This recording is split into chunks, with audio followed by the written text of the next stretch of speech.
Hello everyone, hope you're having a wonderful day. In today's episode, the fight escalates from rumours to something far more dangerous. After Lin's scheme gets exposed, an anonymous warning hits Yuri's phone. Check your farm's water tank. And when Tu Tieu runs home, she realises this isn't just sabotage. It could destroy her entire livelihood. If you enjoy the story, don't forget to hit subscribe so you won't miss what happens next. The moment they stepped out of the local office, the late afternoon air felt colder than it should have. Tu Tieu's legs moved on autopilot, but her mind was still inside that room. Lin's cracked mask, the official's warning, Mrs. Lan's words that sounded like a door closing forever. Then Yuri's phone buzzed.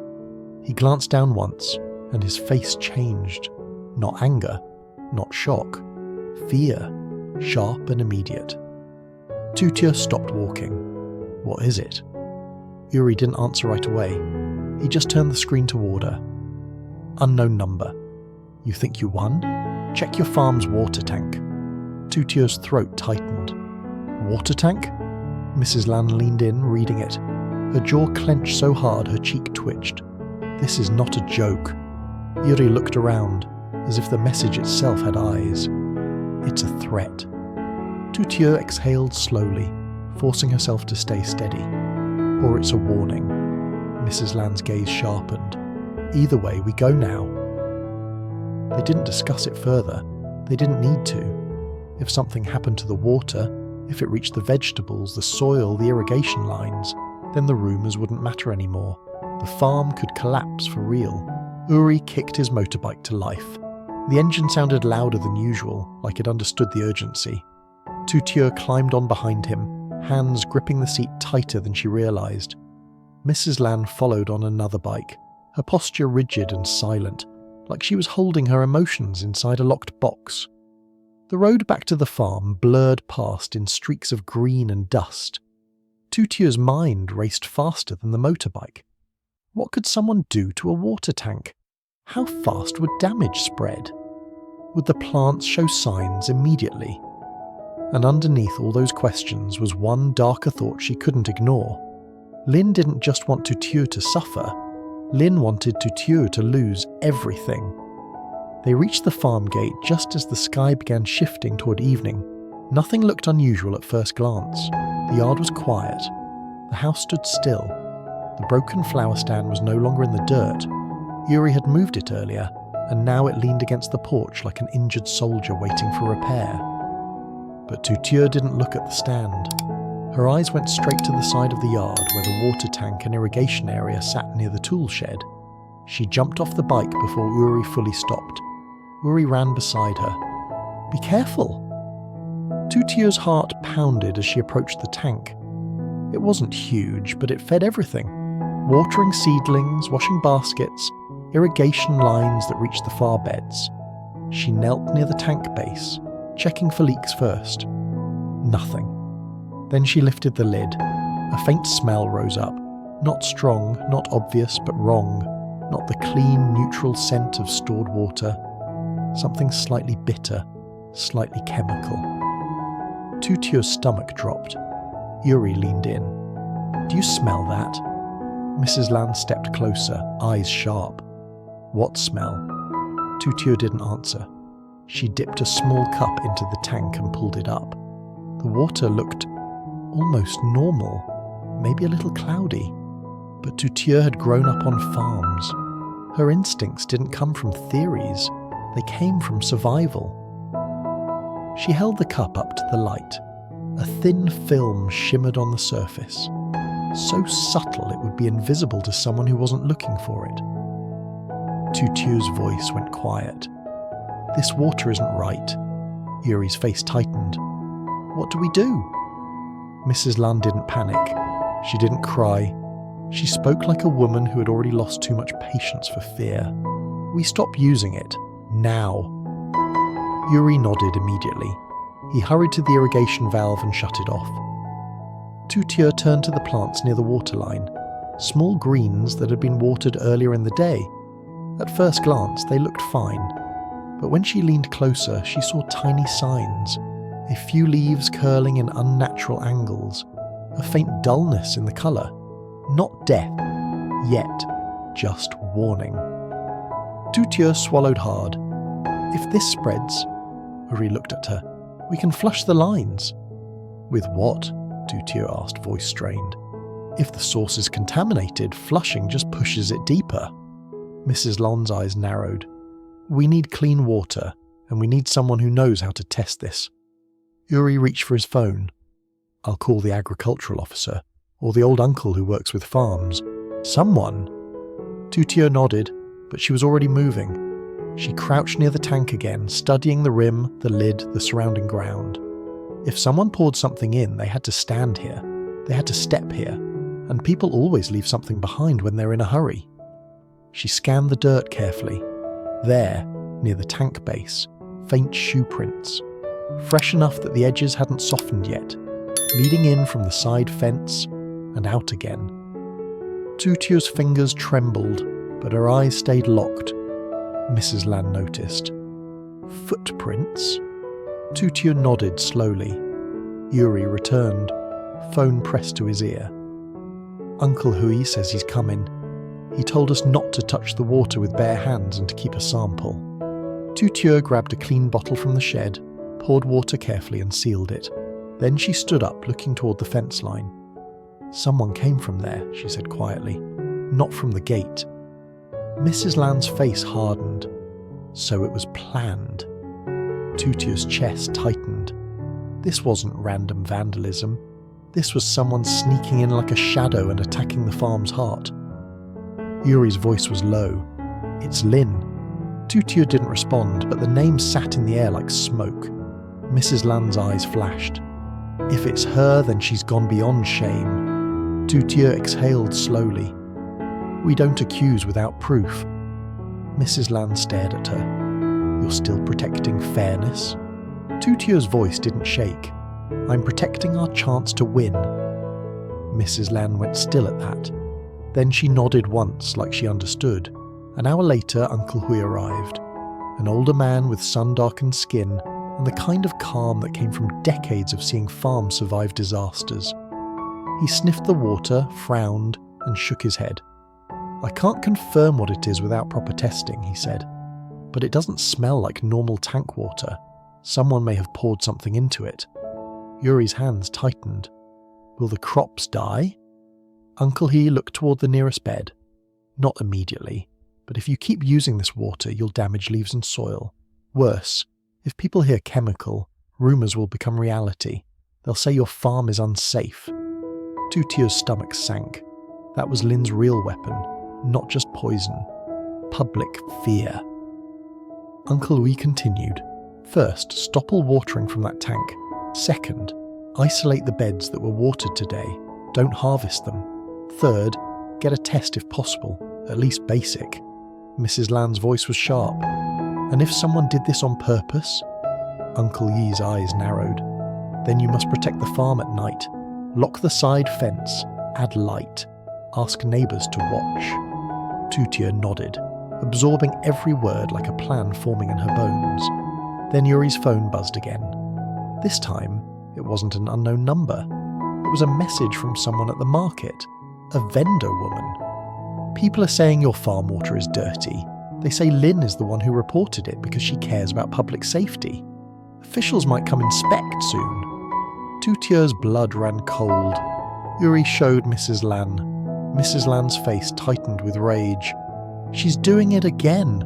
She's making herself the hero.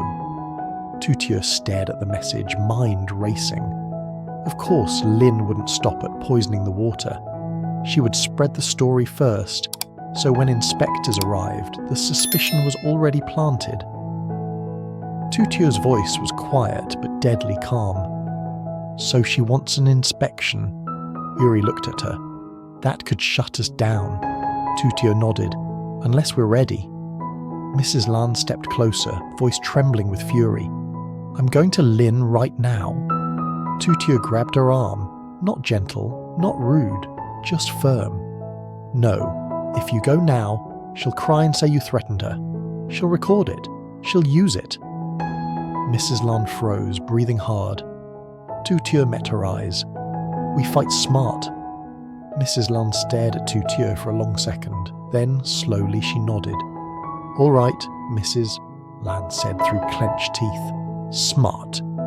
Yuri exhaled. "What's the plan?" Tu Tieu looked toward the tank, then toward the beds, then toward the road leading back to the market. Her voice didn't rise. It didn't need to. "We collect evidence," she said. "We secure the farm. We prepare for inspection." She stepped closer to the side fence, scanning the ground again, and then she saw it. Near the grass line, half hidden under a leaf, something small and shiny. A torn corner of plastic packaging like the edge of a sachet. Tu Tieu crouched and picked it up carefully with a cloth. On the plastic, faint printing, partial letters and numbers still visible. Not enough to name the product, but enough to prove someone brought something here. Tu Tieu held it up. Yuri's eyes widened. "That came from whoever did this." Mrs. Lan's voice went low. "Now we start winning." Tu Tieu stared at the torn plastic, her heart pounding, but her face steady. Because now, the fight had moved past rumours, and for the first time, Tu Tieu had something she could hold in her hand. Proof. Tu Tieu didn't treat the torn plastic like a victory. She sealed it in a clear bag, set it beside the water sample bottle, and stared at both items like they were the only things standing between her farm and another disaster. Yuri hovered behind her, tense. Mrs. Lan stood at the doorway, arms folded, eyes burning with a rage she was forcing into silence. Uncle He spoke calmly, like a man who had seen sabotage before. "Tonight you lock the side fence, at light. If someone poured something in, they may come back to erase tracks, or do worse." Yuri nodded immediately. "I'll reinforce it now." Mrs. Lan's voice sharpened. "I'll ask the neighbours to watch." Tu Tieu looked at her. No shouting, no threats. "We need witnesses, not a scene." Mrs. Lan's lips pressed tight, but she nodded. She hated restraint, yet she understood. Lin's best weapon was turning emotion into a story. They moved fast. Yuri replaced the latch with a heavier lock, looped a chain through the fence post, and hung 2 bright bulbs near the tank and tool shed. The harsh white light carved the yard into sharp shadows. Tu Tieu walked the beds and tied thin red twine around the stakes of the areas watered earlier. She wasn't just marking plants, she was marking truth. Yuri frowned. "Why the twine?" "So if inspectors come," Tu Tieu said, "we show exactly what was affected and what wasn't. It proves we acted immediately. It proves we didn't hide." Uncle He nodded. "Good thinking." By nightfall, the farm didn't feel like home. It felt like a place holding its breath. Mrs. Lan refused to sleep early. She sat by the window with tea, watching the yard lights cut the darkness into pieces. Yuri checked the lock twice, then pretended to fix tools, though his eyes never stopped scanning the fence line. Tu Tieu sat at the table and wrote a timeline. When they left the office, when they arrived, when they smelled the tank, when the valve was shut, who was contacted. Yuri finally sat across from her, voice low. "You're writing like you're going to court." Tu Tieu didn't look up. "That's because we are. Just not the kind with a judge. The kind with a crowd." Mrs. Lan's voice came quiet, bitter. "You learned this from suffering." Tu Tieu paused, then continued writing. "I learned it from surviving." A silence settled. Then a soft sound outside. Quick, unnatural. All 3 froze. Yuri rose and moved to the door. He didn't fling it open. He cracked it enough to see the yard. The lights were on. The tank area was bright. Near the side fence, a shadow shifted, then stopped, like it realised it had been seen. Yuri's breath caught. Someone's there. Mrs. Lan didn't hesitate. "Call the neighbour." Yuri dialed with shaking fingers. Within seconds, a flashlight beam swept across the fence line from outside, and the neighbour's voice shouted, "Who's there? Show yourself!" The shadow jerked, then ran. Footsteps pounded through grass, fading into darkness beyond the field edge. Yuri threw the door open and sprinted to the fence, but whoever it was vanished fast. Only leaves trembled, and the air felt violated. Yuri returned, breathing hard. They came again. Tu Tieu's fingers tightened around her pen. "Good," she said. Yuri stared. "Good." Tu Tieu's eyes stayed cold and focused. "It means we're not guessing. It means we can report this officially, and it means whoever did it is nervous." Mrs. Lan's jaw clenched. "Or it means she'll go further." Tu Tieu nodded once. "Then we prepare further." She grabbed gloves and a plastic bag and walked to the fence with Yuri. Under the harsh yard light, she crouched and studied the ground. There weren't clean footprints, but the grass was disturbed, pressed down, dragged through, as if someone carried something or shifted weight while pouring. Near the base, a patch of soil looked damp and darker than the rest. Tu Tieu didn't touch it bare-handed. She scooped a small clump into the bag and sealed it. Yuri watched, wide-eyed. "You're collecting everything," Tu Tieu's voice was flat. "Because Lin wants people to believe her. I want them to see." They went back inside. Mrs. Lan sat down at last, anger contained but burning. "You're different now," she said to Tu Tieu. Tu Tieu met her eyes. "I have to be." Morning didn't begin with birds. It began with engines at the gate. 2 motorbikes stopped, then another. Yuri stepped outside first and froze. 2 officials stood at the entrance, one from the market incident, another wearing a local agriculture badge. A market vendor hovered behind them like she was hoping to witness a scandal. And then Lin appeared, stepping into the yard as if she belonged there. She wasn't crying today. She wore a gentle, concerned expression, the kind people trusted because it looked harmless. "Good morning," Lin said softly. "I heard people are worried about the farm's water. If it's unsafe, we can't ignore it." Yuri's eyes hardened. "So now you're the hero?" Lin sighed, wounded. "Yuri, please, this isn't personal. It's public safety." Tu Tieu walked out beside Yuri, face unreadable. Mrs. Lan followed, her stare like winter. Lin's smile faltered for half a heartbeat under Mrs. Lan's gaze, then returned. The market official cleared his throat. "We received a report about possible contamination. We need to inspect the water source and irrigation." Tu Tieu nodded calmly. "Of course. I prepared a sealed sample and stopped using the tank immediately." Lin blinked, quick surprise, then smoothed her expression. "Tu Tieu, I hope you didn't do anything reckless out of panic." Tu Tieu met her eyes. "I didn't act out of panic. I acted out of responsibility." The agricultural officer lifted the tank lid and sniffed. His brow furrowed. "This does smell abnormal." Lin turned slightly toward the vendor, speaking just loud enough to carry. "That's why I was worried." Yuri's hands clenched, but Mrs. Lan touched his arm, silent warning not to explode. Tu Tieu held out the sealed bottle. "Sample taken yesterday at 4:52 p.m, sealed immediately." The officer nodded, impressed. "Good procedure." Tu Tieu led them to the beds. The red twine markers stood clear. "These were watered before we shut the valve. These were not. I have not harvested from the market area." The market official glanced at her. "You acted quickly." "I had to," Tu Tieu replied. "Rumours travel faster than water." Lin stepped closer, voice soft and poisonous. "But if contaminated vegetables reach the market, children could get sick." Tu Tieu turned her head slowly. "Please don't spread conclusions before tests. Fear is also contamination." Lin's expression tightened behind the mask. "I'm preventing harm." Mrs. Lan's voice cut in, low and sharp. "You're performing," Lin flinched. "Mrs. Lan, I'm trying to protect our family." Mrs. Lan stepped closer, eyes cold. "You protect us by staying away from our home." The air tightened. Even the officials sensed the family fracture beneath the inspection. The agricultural officer straightened. "We'll send the sample for basic testing.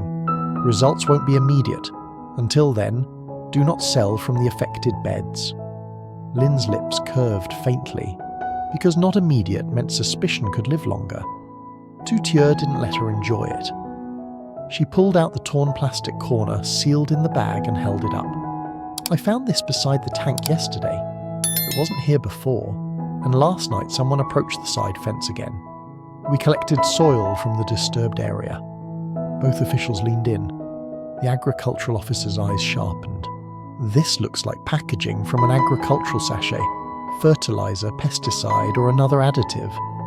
Lin's face tightened, barely visible, but real.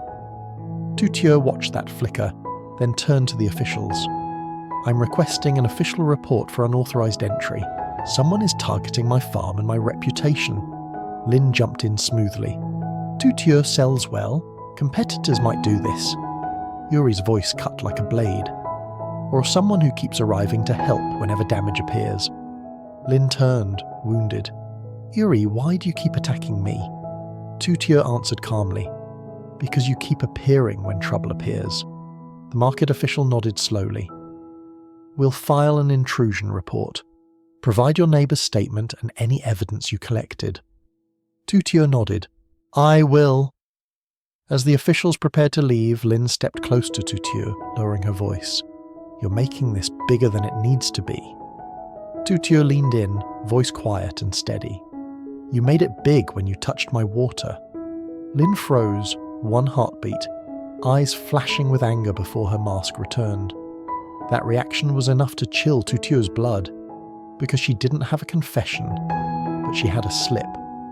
When the engines finally faded and the yard emptied, Yuri's phone buzzed again. An unknown number. Evidence won't save you. Tonight you'll lose something that can't be replaced. Yuri showed Tu Tieu. Mrs. Lan read it too. A cold silence swallowed the porch. Tu Tieu stared toward the side fence, then at the house, then at the fields, like she was mapping every possible target. Her voice came low. She's not aiming at plants anymore. Yuri swallowed. She's aiming at us. Mrs. Lan's eyes hardened. Then tonight, we don't wait. And as the sun began to sink, the yard lights flickered on again, bright, harsh, unforgiving, while Tu Tieu stood perfectly still, knowing one terrifying truth. This time, Lin wasn't trying to ruin a harvest. She was trying to break a life.